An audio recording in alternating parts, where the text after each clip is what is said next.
Je pense que nos amis paysans souffrent des mêmes problèmes que les autres employeurs.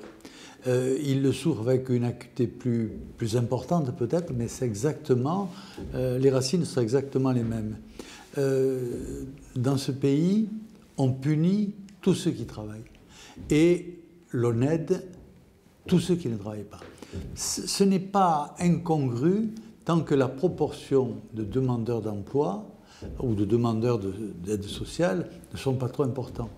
Mais dans un monde de concurrence exacerbée tel que celle que nous vivons, eh bien, cela tue l'emploi et il n'est pas illogique, totalement illogique du moins, que les gens qui touchent le chômage aient de la réticence à aller travailler plus durement dans les champs, d'autant qu'il faut s'y habituer au travail dans les champs. Et les premiers jours sont les plus fatigants.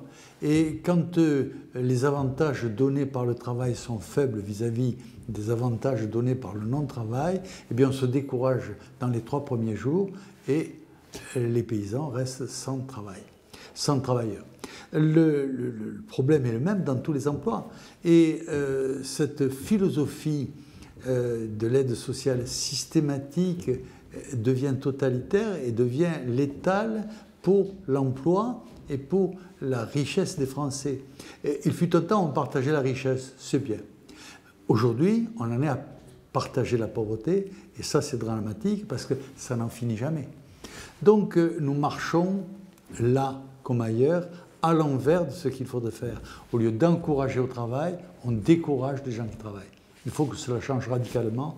Et manifestement, ce n'est pas les partis qui sont en scène qui ont le courage et la volonté de le faire changer. Et tant que ça ne changera pas, la situation de ce pays deviendra de plus en plus dramatique.